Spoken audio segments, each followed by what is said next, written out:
Halo pemirsa, senang sekali saya menjumpai Anda tentunya dengan informasi yang bermanfaat untuk Anda. Saya Revi Melani akan menghadirkan informasi berbagai peristiwa yang penting yang terjadi di sekitar kita. Dalam KB Update, berbagai peristiwa penting yang terjadi di sekitar kita telah kami rangkum untuk Anda. Langsung saja. Pemirsa, ketegangan geopolitik di Timur Tengah kian memanas. Iran dan Israel saling melancarkan serangan dalam 3 hari terakhir. Sementara itu, dari dalam negeri, mantan Menpora Roy Suryo menjalani pemeriksaan kasus ijazah palsu Presiden Jokowi. Dan di Sumatera Barat, ratusan warga melapor ke polisi akibat dugaan penipuan lowongan kerja fiktif di salah satu pusat perbelanjaan ternama di Kota Padang. Eskalasi militer antara Iran dan Israel memasuki hari ketiga Minggu malam waktu setempat. Iran meluncurkan gelombang baru rudal balistik ke wilayah Israel dengan sasaran utama kota pelabuhan Haifa. Serangan ini menyebabkan sedikitnya 15 orang terluka. Rudal-rudal menghantam fasilitas penting disertai peringatan dari militer. Iran memberikan himbauan agar warga Israel menjauhi area vital demi keselamatan. Sementara itu, ledakan besar mengguncang sejumlah kawasan di ibu kota Teheran, termasuk Niafaran, Tadris, Falyas, dan Haftir, yang menyebabkan kepanikan warga sipil. Iran kini menyiapkan stasiun metro, sekolah, dan masjid sebagai tempat perlindungan. Walau sebagian belum memadai, militer Israel mengklaim bertanggung jawab atas serangan udara ke Shiraz dan Isfahan, bahkan menghantam pangkalan militer dan pesawat pengisian bahan bakar Iran di Bandara Mashhad. Jurnalis Al Jazeera menyebut ini sebagai konflik paling intens sejak akhir perang Iran-Irak pada tahun 1988. Kementerian Kesehatan Iran mencatat 128 korban jiwa dan hampir 900 luka-luka dalam 2 hari terakhir. Ketegangan dua negara ini memicu kekhawatiran konflik lebih luas di kawasan dunia internasional, menyerukan gencatan senjata dan dialog diplomatik.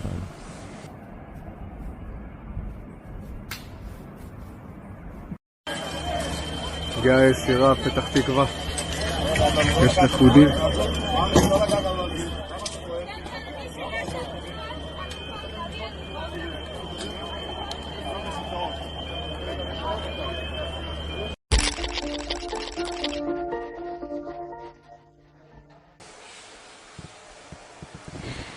Dari dalam negeri, pakar telematika Roy Suryo menjalani klarifikasi di Polda Metro Jaya terkait laporan dugaan ijazah palsu Presiden Joko Widodo. Roy hadir sejak pukul 10 pagi dan dicecar 24 pertanyaan oleh penyidik.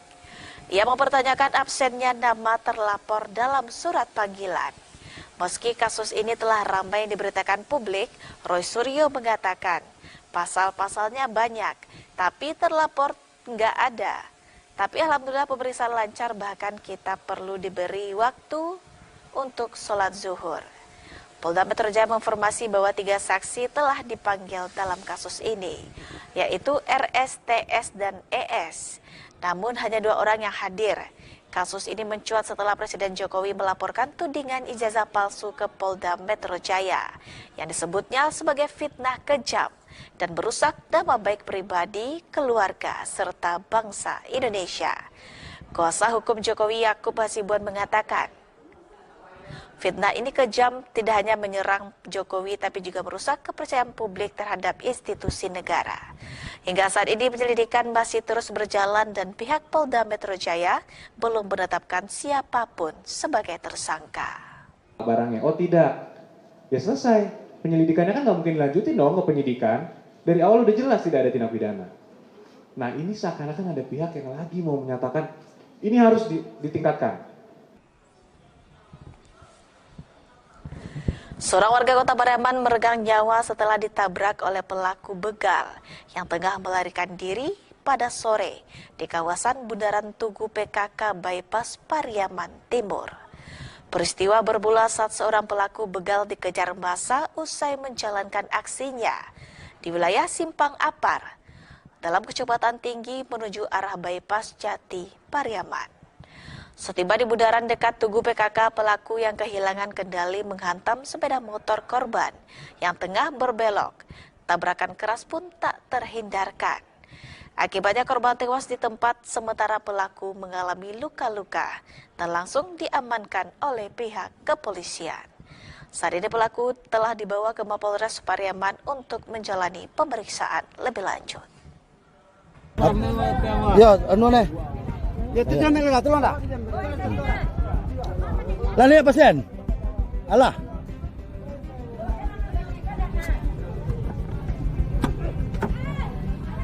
Oh.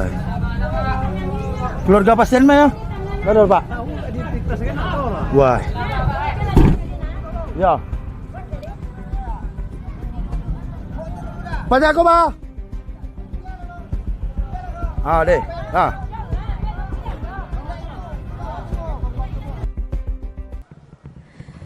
Ratusan pencari kerja memadati Mapolsek Pauh, Kota Padang sejak Minggu malam hingga Senin dini hari. Mereka adalah korban dugaan penipuan rekrutmen kerja palsu di Basco Mall, salah satu pusat perbelanjaan ternama. Mereka mengaku diminta menyerahkan uang sebagai biaya seragam dan administrasi, dengan janji akan diterima sebagai penjaga toko, kasir hingga staf kebersihan. Namun usai pembayaran, pihak yang merekrut menghilang tanpa jejak.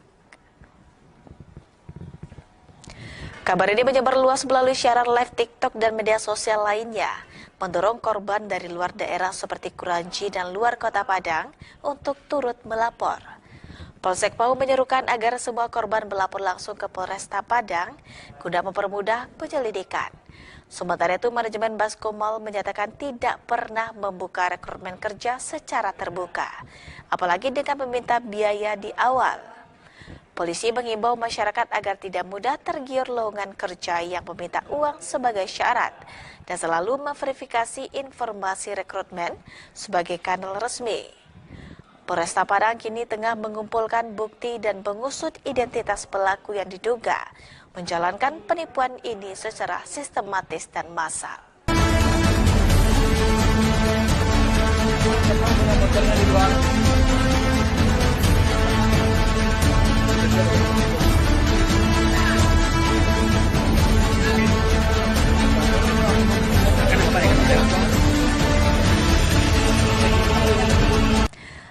Itulah berikut rangkaian peristiwa penting yang terjadi sekitar kita tentunya di KB Kaba Update.